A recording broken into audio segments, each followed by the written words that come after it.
Hello friends, I am Aprati. Welcome back to our channel plants space.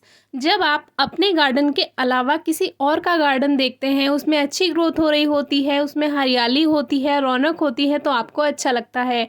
लेकिन जब आप ऐसा गार्डन देखें जिसमें मेहनत तो की जा रही है लेकिन उसमें कोई ग्रोथ ही नहीं है, प्लांट्स की रंगत बेकार हो रही है, तो ये गार्डन जो है ये मेरी फ्रेंड का है। कल मैं मेरी फ्रेंड के घर गई थी उससे मिलने, तभी आंटी ने अपने प्लांट्स के बारे में भी बताने लगी कि हमने ये वाला प्लांट लिया है, ये वाला लिया है। तो वहाँ पर मुझे कुछ कमियां नज़र आई, तो मैंने सोचा एक वीडियो शूट कर लूँ, हमारे व्यूअर्स को भी हेल्प मिलेगी। तो ये जो प्लांट्स हैं ये उन्हीं के ही गार्डन के प्लांट्स हैं और यहाँ पर रौनक बहुत कम थी प्लांट्स में। ग्रोथ हो तो रही थी, प्लांट्स जिंदा तो थे, लेकिन उसमें वो बात नहीं थी जो प्लांट्स में होनी चाहिए, क्योंकि अभी तक तो ग्रोइंग सीजन था और बारिश भी इतनी ज़्यादा हुई है इस बार, तो प्लांट्स में हरियाली होनी चाहिए। तो वहाँ पर कुछ कमियाँ नज़र आई। आंटी को अपने प्लांट्स में भी पानी देना था, तो वो हाथों हाथ पानी भी देने लगी, लेकिन वहाँ पर हमने देखा कि उनकी जो मिट्टी थी वो मिट्टी बहुत ही ज़्यादा हार्ड थी। और आप खुद सोचिए कि जब प्लांट्स की रूट्स इतनी सॉफ्ट होती हैं और मिट्टी इतनी हार्ड होगी, कठोर होगी, तो वो रूट्स कैसे फैलेंगी उस मिट्टी में। तो यही कारण है कि जो उनके पौधों में ग्रोथ नहीं थी, रंगत नहीं थी उतनी अच्छी।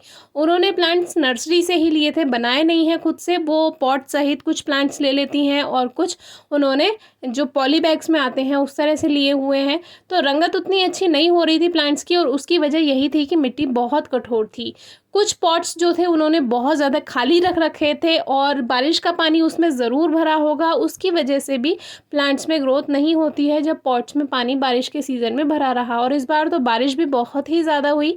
तो उनकी जो सबसे बड़ी कमी थी वो कि जब हम पॉटिंग मिक्स बनाते हैं प्लांट्स को ग्रो करने के लिए, तो उसमें हमें 2 मुट्ठी रेत ज़रूर मिलाना चाहिए। नॉर्मल गार्डन सॉइल जो होती है वो थोड़ी सी कठोर होती है और वो गुड़ाई नहीं करती, इसीलिए आप देख रहे होंगे कि जो मिट्टी है वो कठोर हो गई है और साथ ही साथ उसमें घास भी है।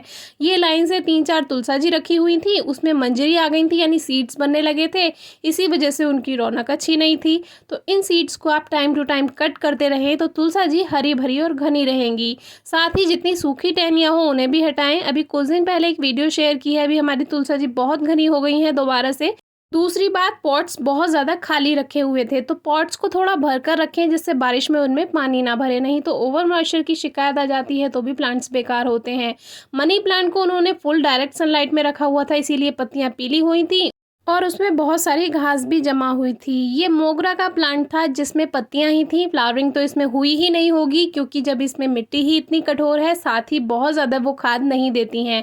जब कभी प्लांट लगाया होगा तभी उन्होंने खाद दिया होगा, जबकि जो फ्लावरिंग प्लांट्स हैं उसमें आपको हमने बताया है कि जैसे बेला है, मोगरा है, गुड़हल है, इन सभी के लिए, गुलाब है, इन सभी के लिए आप हर 25 से 30 दिन में मिट्टी की गुड़ाई करके, चाहे गोबर की खाद दें, चाहे उसमें वर्मी कंपोस्ट दें, चाहे कंपोस्ट जो भी आपके पास खाद हो वो दें। इन तुलसा जी की पूजा वो करती हैं, लेकिन इसमें भी मंजरी आ गई थी और ये सूखी सूखी हो रही थी, क्योंकि मिट्टी इतनी ज़्यादा कठोर थी कि अगर मिट्टी का बड़ा सा टुकड़ा पैर पे गिर जाए तो चोट ही लग जाएगी, कुछ इस तरह से। बाकी और कुछ प्लांट्स थे, ये रेड वाला जो है ये लाल सा प्लांट है, इसके बारे में हमने वीडियो शेयर की थी, इन्हीं आंटी से वो कटिंग ली थी हमने, तो वो वीडियो भी आप चेक कर सकते हैं। हिबिस्कस है, इसमें फ्लावरिंग नहीं है क्योंकि वही मिट्टी में खाद नहीं है, काफ़ी टाइम से बिना खाद के प्लांट्स हैं। मिट्टी कठोर है और मिट्टी की गुड़ाई नहीं की गई है, जिसकी वजह से घास जमा हो गई है। मिट्टी की गुड़ाई हर हफ्ते की जानी चाहिए, उससे क्या होता है, एयर पास होती रहती है, रूट्स को भी एयर मिलती रहती है और इससे नमी खत्म होती है, एक्स्ट्रा नमी जो है। और अगर मिट्टी कठोर रहेगी तो पानी पूरा नीचे तक नहीं पहुंच पाएगा जो आप वाटरिंग करेंगे। ये हर श्रृंगार का प्लांट था जो कि ग्रोथ कर रहा है, जबकि अभी फ्लावरिंग सीजन है, इसमें फ्लावर्स आने चाहिए थे अगर खाद पर ध्यान दिया गया होता। एक बहुत अच्छा प्लांट आपको दिखाएंगे, ये है पीला कनेर यानी कि येलो ओलियंडर, और इसकी शेप आपको खूबसूरत लग रही होगी क्योंकि ये नर्सरी का बना बनाया प्लांट है। ये पीला कनेर काफ़ी कॉमन प्लांट है, हर जगह अपने आप उगाता है अगर बीज गिरा हुआ हो, और जगह जगह आपने इसके काफ़ी सारे प्लांट्स देखे होंगे। बेबी प्लांट से ग्रो कर सकते हैं, बीज से ग्रो कर सकते हैं, बहुत आसानी से ग्रो हो जाता है। ये नर्सरी से उन्होंने प्लांट लिया था आंटी ने, जो कि 250 यानी 250 रुपये में पॉट सहित प्लांट लिया, जो कि मुझे बहुत ज़्यादा महंगा लगा।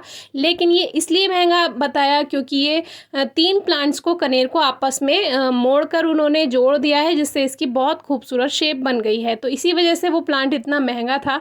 तो देखिए, एक साधारण से प्लांट को थोड़ी सी उसमें मेहनत कर दी, पॉट में लगा दिया और 250 रुपये का प्लांट बना करके दे दिया। जबकि अगर आप गार्डनिंग के बारे में जानते हैं तो ये आप घर पर बहुत आसानी से तैयार कर सकते हैं। आंटी ने बताया कि वो बहुत मेहनत करती हैं, लेकिन जितनी मेहनत करती हैं उतना रिज़ल्ट नहीं मिलता, क्योंकि कुछ पॉइंट्स होते हैं जिसके बारे में हमें ना पता हो तो हमारी गार्डनिंग में की गई मेहनत बेकार हो जाती है। इसीलिए आपसे कहते हैं कि वीडियो ज़रूर देखा कीजिए, कुछ ना कुछ आपको सीखने के लिए ज़रूर मिलेगा। हमारे साथ ऐसे काफ़ी व्यूअर्स जुड़े हुए हैं जो काफ़ी टाइम से जुड़े हैं और पहले उन्हें कुछ नहीं आता था, लेकिन अब वो काफ़ी कुछ सीख गए हैं और हमसे शेयर भी करते रहते हैं। तो आपकी कोई क्वेरी हो तो ज़रूर पूछिएगा। Thank you.